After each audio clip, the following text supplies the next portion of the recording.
prison life was like for me in my early 20s and the 1990s.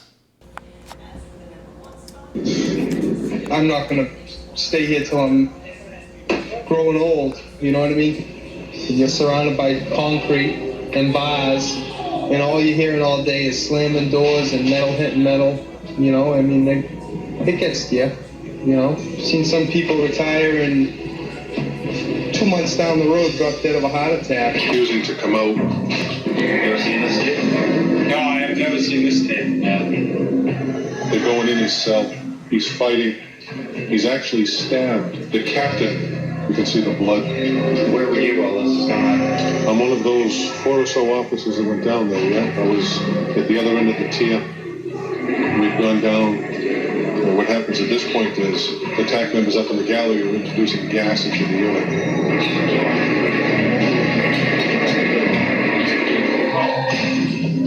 At this point, we've introduced some officers with shotguns. You got a gas gun? No, shotgun. I just think it was the strong will of the department to run its facilities and not allow inmates to run its facilities.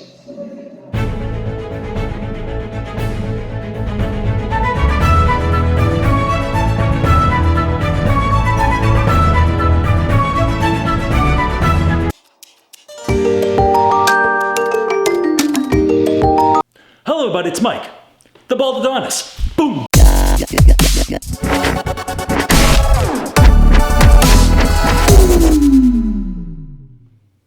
If you're joining me for the first time, welcome. My name is Mike the Baldadonis, and I talk about many different topics. Sharing life experiences one video at a time is my motto. I talk about being in prison in my early 20s for a first-time drug offense, doing 5 years and 3 months. Only to get out, being unhappy with my body, I decided to do steroids, gained 105 pounds of pure muscle, only to have a heart attack and other health-related issues from steroid abuse. Currently, I deal with migraines and vertigo due to today's environmental pollution, today's foods and VOCs, and how taking medications gave me suicidal thoughts. I have Dr. Peter Pacocco, he's my mentor. He talks about inspiration. I have Gary from the gym. He is a conspiracy theorist. I talk about cars. I buy and sell cars as a hobby, and I bring you guys along showing you the pros and cons of each vehicle that I buy. All right, guys, so in tonight's video, we're going to talk about what life was like for me in prison in the 1990s. But we have to do a recap real quick. Then I'm going to talk about each prison I went to, what it was like, just a little bit, just so you guys can chime in and give me or ask me all kinds of questions so I can make another video answering your questions, because there's going to be a lot of details and a lot of things that I won't remember just doing this video. I don't want to make it into like an hour long. I'm going to try to keep it as short as possible, but unfortunately I don't know how to do that, so bear with me. So 1989, me being 19, going on 20. I worked as a mechanic at a friend's repair shop. Said friend's brother wanted me to buy into the business. I did so, but he took money out of my paycheck, almost all of it, to help pay for me buying into the business. I found a girlfriend, fell in love, broke my heart. Afterwards, dated a few months. He was having problems with his wife, and next thing you know, so that was 1989, summer, going to the fall, going into the winter. We go to Arizona right after Christmas time. So now we're into 1990. We go for a week. Love Arizona. South Phoenix. Beautiful. His family, aunt and uncle, hair salon place they own. They have several people and clients that we were like, oh, that's cool. What if we moved out here? Oh, okay. So after arriving back to Boston, I grew up in Boston, lived in Everett, Mass. The repair shop was in Grew up in Everett, Mass. The repair shop was in Melrose, Mass. Okay, so only a couple towns over. And because I didn't have a license, he would have to pick me up every day, drop me off, all that stuff, right? But he lived in the same town. So him having a problem with his wife and me being miserable because of my ex-girlfriend, I would see her drive up and down the street. You know, that puppy love at 20 years old. Ah, I love her. Bullshit. We decided to pack up the shop and drive to Arizona. It took us 4 days, but we did it. truck, Mustang, drove out there. Let's think about what 1990 was all about. What kind of TV shows were then? What kind of movies? MTV was still MTV playing music. I had long, flowing blonde hair. I was quite beautiful.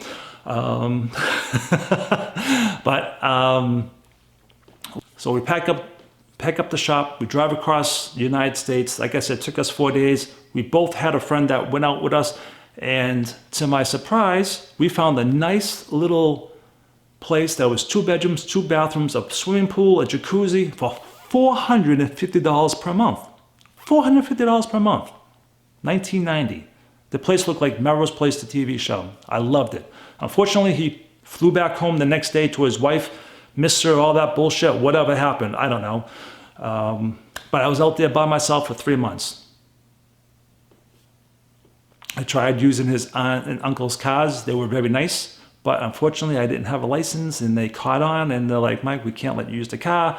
Let's try to get your license back. Now, I used to drive recklessly, registered uninsured, attaching plates, speeding on like 3 cars, and I never went to court. So you see where this is going. I had warrants for my arrest for that type of stuff. Stupid stuff that I should have taken care of, but I didn't. 3 months go by. I have to fly back home because I ran out of money. I had no more money. I sold all my stuff in Arizona, and that was my plane ticket. So coming home, I bumped into one of my friends that was a very small drug dealer, and it was cocaine. I asked him if I could buy a 1/4 ounce, which cost $350 back then, which later ended up being $300. He had made a few bucks off me, and whatever, but I had to get started.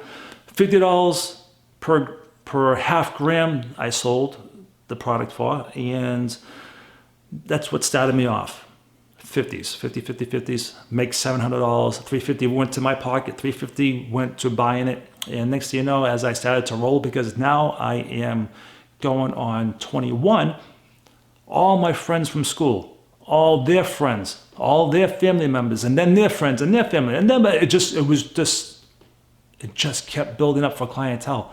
I didn't sell big quantity of stuff. I sold all $50 worth or $40 worth of stuff, half a gram to 1.5 grams. So anywhere between $40 and $80, depending on how much money you had, $50 and $100. So if you made more than my friends did, I charged you more.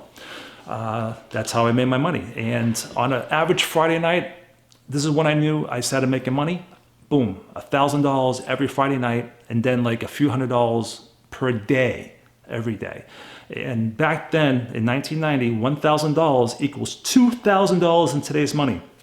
So imagine driving around, seeing all your friends and wherever, just going to the bars and then going to another bars and then going to another bars, just driving around, making $4,000 on a Friday. You know what I mean? So, I'm sorry, $2,000. So making $2,000 on a Friday. Not bad, right? In today's money. So, you know, it didn't take long though, because a friend of mine, it didn't take long for me to get arrested. It only took me 8 months for them to shut me down, because a friend of mine, a very good friend of mine, a childhood friend, his co-worker was asking him to ask me for 4.5 ounces. I never sold that stuff. I had to go out and get it, but I had that sick feeling. You know when your intuitions and that feeling of something's not right, you know the feeling. I went against it, sold it, boom, got busted. Next thing you know, I'm in Nashua Street in Boston, Massachusetts on a $100,000 bail. I couldn't get bailed out. I stayed there for 3 months. I went to 3 bail reductions. My family didn't help me. My friends didn't help me. I did have 2 cars. I sold 1 car and went to get a lawyer. The second car, I just sold really quickly after it wouldn't sell, just for $5,000. It was a high-performance Mustang GT 5.0, and I had all the goodies because I had all the money back then. So all that stuff went onto that car, and I took a huge hit at $5,000 just to bail me out on my 3rd bail reduction. Finally, at $5,000, I was able to get out. Foolishly, while I was waiting trial, I bought a motorcycle for whatever stupid reason, and I was going to a nightclub, and I was in Malden, Mass. and another bike pulls up beside me. And the road was straight, it bent, went straight again, and then bent like this. And they were just doing the roads over. So those the manhole covers were sticking out maybe like, you know, this much from the hot top. It was the first hot top. They didn't put the second layer down yet. And I was flying like an asshole. Wham, wham, wham. I almost killed myself. I went right into a tree. I lost control. Head first, helmet came flying off, smashed my face. I only broke my nose, but the face mask stayed with the scarring for years and years and years. You can still see a little bit here and there, but my left leg snapped in half like a twig. The bottom half of my leg snapped all over the place. The whole foot turned halfway around, and they were gonna cut my leg off. A woman surgeon at Mass General saved my life, saved my leg anyways, put a rod through my leg, and then external rods at the lower part of my leg, and I still have my leg thanks to her. But while I was at the hospital, my lawyer's calling me saying, you're supposed to be in court today, where are you? You know, you're gonna get arrested. I'm like, I'm in the hospital. They confirmed. Next thing you know, all my doctors and my nurses knew I was going to, you know, I'm looking at jail time. They treated me differently and all that good stuff. And unfortunately, it took me a year to recover the broken leg, and the court really wanted me in. So that person that set me up set 6 other people up, including mafia people. I am from the Boston area, and the people that he was setting up were mafia fucking guys. I just happen to be a leftover or another one underneath this guy's notch to get him a better plea bargain because he ratted all of us out. I didn't even know the guy, and I got arrested. It was my friend. You know, if I gave the drugs to my friend would have been in prison. So whatever. I did the time. I just had to do what I had to do. Had to man up. So while I was doing physical therapy, the court wanted me to go to trial or go make a decision on what I'm going to do. So the lawyers got me a deal at 5 years instead of doing a trial and possibly doing 10 years. Entrapment was not going to stick, you know, for my case. You know, they got me for entrapment. You know, I still had the drugs and I sold it to the cops. There it is. There's your case. So I wasn't going to beat that. Everybody that this kid set up all went for 10 years. 10 years, because at that time they thought they can get out on entrapment. Now, because I broke my leg, I was seeing this. I was seeing what was going on, and nobody was getting off on entrapment. So I took the plea deal, boom, 5 years. So I only had 2 weeks to go before I went to state prison to do my 5 years, right? Now, I still had court cases, and I still had to take care of those. They were for the unregistered, uninsured, attachment plates, driving without a license, the motorcycle accident. So I had all these other charges pending on me, but at the time I didn't know that if I went to state prison, they were gonna take me, bring me to Malden, Mass, to the courthouse, and I would have had that all squashed because I was doing a state sentence versus a county sentence. So that would have been squashed, but I didn't know that at the time, you know? My lawyer didn't tell me anything about that, but for whatever reason, I thought it was a good idea to go to court that day. Not saying goodbye to my family members, my mom, my dad, my sister, my girlfriend, my fiance at the time. I didn't see her that day, nor my roommate at the time, my buddy. So I go in, I'm like, you're going to jail today. I'm like, what? They're like, yeah, we're giving you 6 months sentence. I'm like, okay, but I'm going to state prison in 2 weeks. They're like, no, you're going in today. I'm like, so I looked at the judge. I'm like, I got to take care of all this stuff. I didn't know. The judge actually granted me like a couple hours, but the prosecutor wouldn't let me leave. I was like, you motherfucker. You know, I was like, really? I'm recovering from a motorcycle accident. I get things I got to do before I come in. Nope. I was like, damn. So that hit me hard right there and then, knowing that I got 5 years in 6 months. But the 6 months got squashed after a couple of weeks of the county dime before I got shipped to the state facilities. Okay, so Burica, it was a quick 2-week stop. It was okay. It wasn't terrible. It was an old, very old building. The inmates, not a big deal. They're just all stupid shit. You know what I mean? Small drug stuff. Maybe driving without a license. All the stupid stuff for up to 2.5 years. But it was loud, obnoxious. It was crazy. The stupid stuff. And trying to get on the phone, that took forever. I didn't get any visits because I didn't know what was going to happen if I was going to go to back up to state, because I didn't know exactly what was going to happen. So after 2 weeks, they shipped me off. I go to MCI Walpole. Walpole is the big boy's house. That's the first place. That's where you get your ID. At that time, there's two state numbers that you got. You either got a Walpole number or a Concord. Concord, Massachusetts, that is another state prison, but it's for classification.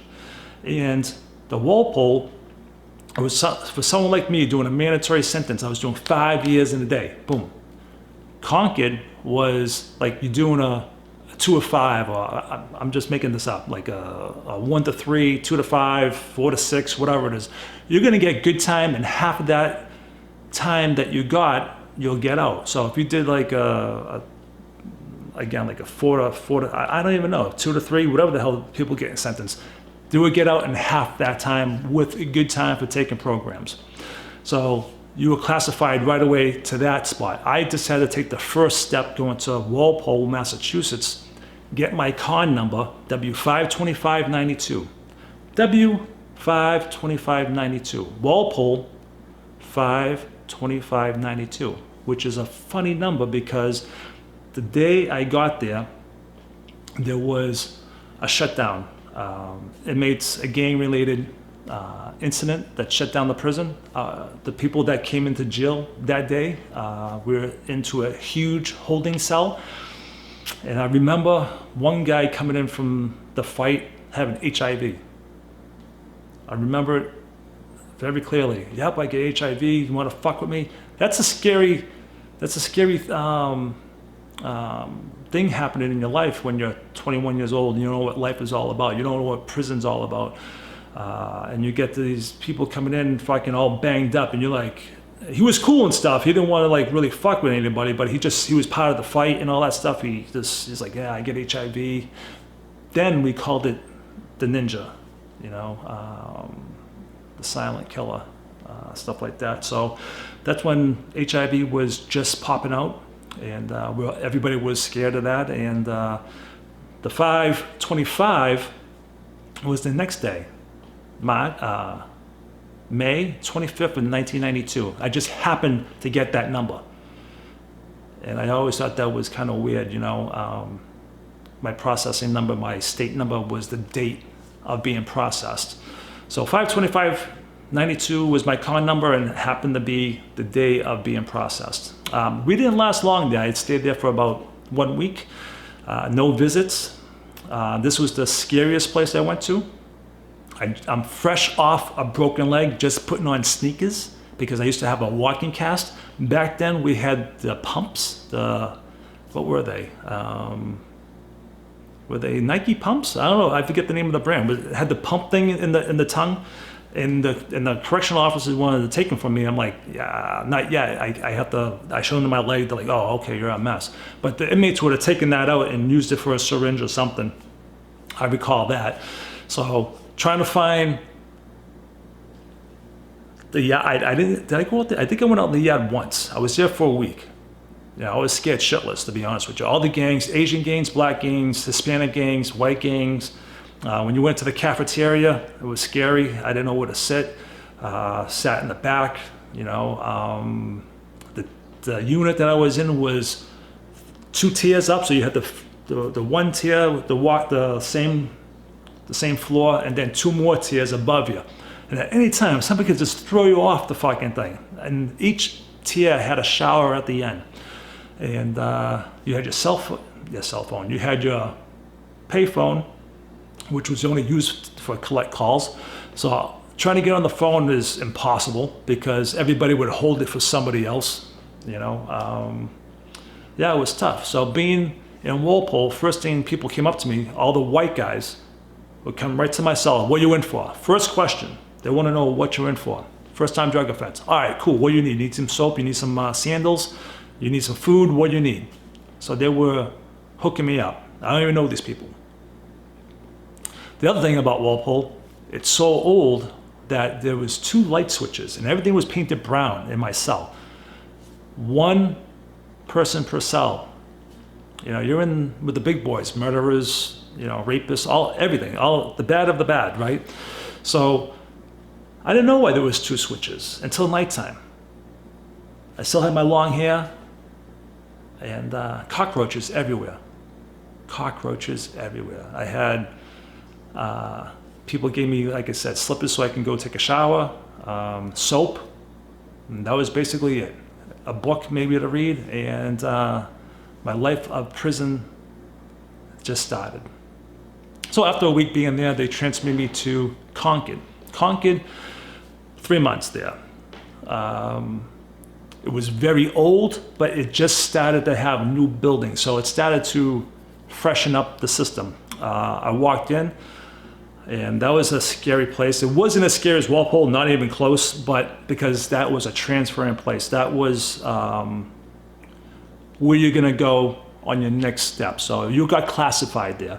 So you walk around the yard, you see the giant wall. All you can see was the giant wall, and the sun sets, and that's it. Just a giant friggin' wall. And you knew you weren't going nowhere. Canteen, I got some canteen, but it wasn't much. You know, you get the gang still in there. You just kept to yourself. It was pretty simple. Again, you had the old part of the building, and then you had all the new buildings. So the new buildings I got stuck in was a 2-person cell, each one.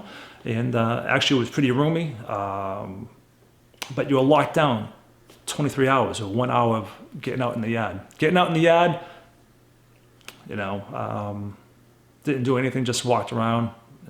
That was about it, you know. So that was 3 months of that. And then they shipped me to fucking Barica again, a county jail. I just left there just a few months ago. Going there I was upset for one particular reason. One, because state inmates get treated differently than county inmates. I would have had a TV in my room, a radio, some clothes that you can bring from your house. So you can get like a pair of jeans or something. I think. I'm not too sure on that. So they gave you a basic uniform, you know, these old friggin' jail cells that were just rotted out, and seeing, and the thing that struck me odd, and this is not going to sound weird, the Latinos, they all hang out together. I mean, all of them. Could be 5 degrees out, and they're all naked, pouring water on top of themselves, washing up. I'm like, the shower's right there. They're like, no, that's what they do. Cold water being dumped on them, that's how they took a bath and shower. I was like, that is the strangest thing I've seen. All the Latinos stick together. If you had a problem with a Latino, they're like, Mike, we'll take care of it in-house. I'm like, oh, okay, so that's how it went. So they didn't want other people fighting them. They would take care of themselves. So I thought that was pretty interesting. And I spent 2 years there. I still had my long hair. So from 92 to 94, I was in Barica. Visits, the thing with visits, every time you come out of a visit, you get strip search. All your clothes come off, lift up your nuts, they check your nuts, and then you spread your ass and make sure there's no contraband up your ass. That's every visit. So I didn't mind nobody visiting me sometimes, but of course I wanted people to see. You know, the life of being in Barica, it's when I started to learn how to work out. I had lots of friends there because a lot of my friends were from the local area. It was a local jail. So it was kind of good in that way, but like I said, it was loud, it was obnoxious. People don't shut the fuck up. They just scream until like 4 a.m. You can actually touch wall to wall. That's how big the cell is. So wall to wall, I can actually touch. Yeah, so that wasn't terrible, but it was annoying because there was no structure there. People were coming into my cell for cellmates. People would be there for a day, and if I was out, they would steal from me. They would get to the next stop. I was like, this is crazy, because that kind of sucked. But I had some good friends out of that. The next stop was Plymouth Forestry Camp, which was a work camp. That was like going to a college dorm, and you had to work. That's the only reason why you're there. You had to do either picking up trash on the highway. That's what I started. I actually worked in the kitchen for a little while, for 1 year. I worked in Plymouth, Cava cruise. I went down to the beaches, so I would maintain all the towns in that area, do all the state parks, clean up everything, paint, all that type of stuff. So that was really nice to get out of that situation. So I felt like a human being doing that. So I'm going to cut this off. I want you guys to ask me anything, because there's a lot of details. I got 5 years of details that I can talk about. So ask me about anything. There were he-she's. We called them he-she's then. Dee Dee and Khalida was in Berica. Did I see any raping going on? I did not. I knew there were people getting jerked off here and there. I can hear about Dee Dee. She would bang some dude, or some dude would bang her in the cell while people are out. So I never saw that type of shit. How many fights did I get into? Not many, because if you're in jail for being a piece of shit, you're gonna get beat up for being a piece of shit, like a Skinner. We call them a Skinner, rapist, any kind of child abuse type of thing. Just real low lives. They would have the most problems. You get into your scuffs here and there, but other than that, it wasn't terrible with getting along with people. I actually had more Latino and black friends than I did with white friends. The white dudes were just fucking scumbags for the most part. And again, people like myself, first time drug offense was throughout the prison. The black, Latino. So for some reason, we just hung out like that. It was kind of weird. I actually, in Cava, Mass, the Plymouth one. Plymouth was the name of it. MCI Plymouth was in Cava, Massachusetts. I actually had more Latino roommates because they were the cleanest. Even one didn't even speak English. I think he was Portuguese. And I loved that kid. And when he left, I cried. He was such a good guy. He was such a great guy. Always clean, being respectful. We worked out together. What else can I say? I was losing my hair back then, so I would have like blonde. I couldn't get over it. So I had a flat top, shaved sides with long blonde hair, and then I went to a mohawk with long blonde hair, and then I shaved the top off and had the ponytail like one of those Asian fighters or something. But I was in denial. I was like, fuck it. Finally cut it off, shaved my head. I've been shaving my head since I was 25, I think. What else? Visits down there in Plymouth. It was a long ride. 2-hour ride, maybe? No, an hour and a half ride for people to see me. But that was a nice place to go because you go outside into the woods and stuff like that. They had picnic tables. That was like a campsite, basically. It was a working camp. Education. I got my GED there. I got carpentry lessons and certificate for the letting, college courses. There was a bunch of things I was able to do to keep myself busy. So, I'm not saying it was a horrible experience for me. As for like, if I was a different type of person that was always getting into fights and always like a shitbag, reason why I went to prison, I'm sure my life would have been a lot more miserable. But because I was just a drug dealer, I didn't snitch. I would say that was like, I breezed through my 5 years. So again, ask me anything, because there's a lot of details like canteens, cooking, what do we eat, all that type. There's all kinds of stuff that you can ask me questions on. So until the next video, everybody, and when I get enough questions to answer, I will do another video. All right, so until the next video, everybody, Baldadonis out.